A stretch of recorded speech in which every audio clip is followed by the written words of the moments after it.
as it says about being ready today in verse 15 to make a defense for anyone who asks you for the reason for the hope that's within you.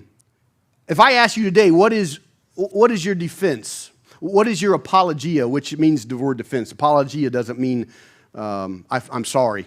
It actually is defense or defending the faith. When someone was an apologist in the first century, they actually were a defender. They were an attorney-type defender that got someone who had been accused of something wrong out of their trouble. So they were called out from the trouble they were accused of. And probably one of the first apologists in all of church history was a guy named Justin Martyr. You probably understand the word martyr. We've talked about that before.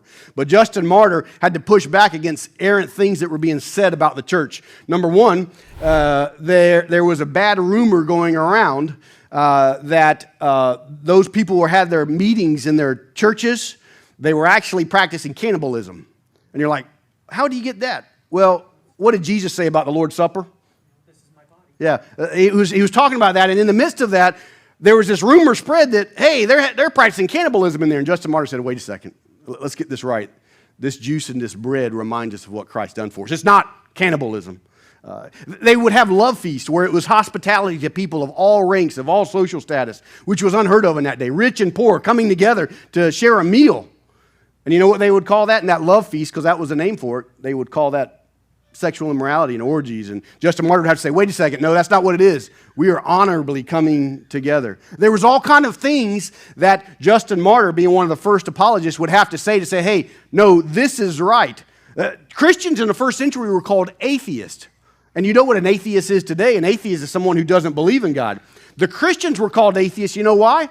Because they didn't believe in all the pantheon of gods, all the hundreds of gods through Athens and all throughout the Roman world. And so as they didn't believe in that, the Christians didn't believe in any of that, they must be atheists. And Justin Martyr says, no, we're not atheists. We're actually committed theists to one true God. And so Justin Martyr in the first century was having to redefine and help people understand this is what really matters and this is the truth. And so today, I want to ask you, my friend, have you spent enough time in God's Word as you grow in your walk with Christ and knowing Jesus that you can say, hey, can I tell you the truth of maybe what you believe or what some social media post or some errant communicator on YouTube said to you? Can I share with you really the truth? So here's my challenge for you. If your defense of the gospel is, hey, just believe in God and do the best you can, you're still pointing people to hell. Let me share this with you, why. If that's the extent of your belief that, hey, I believe in God and I'm trying to live a good life, the book of James says that even the demons, what do they? They believe. They know who God is. They know who Jesus is. They called him out as the Messiah and they shudder. They had fear. So they believe more than most in regards to understanding his power. But guess where they're going? To hell.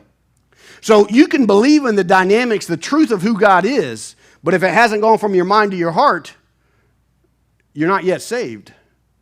And the same with others who may believe certain parts of Christianity. And so in this defense, this being ready to give a defense for anyone who asks you, the first part of it is, number one, it's more than just believing in God, because that's nice and fluffy in general and it doesn't get you in trouble.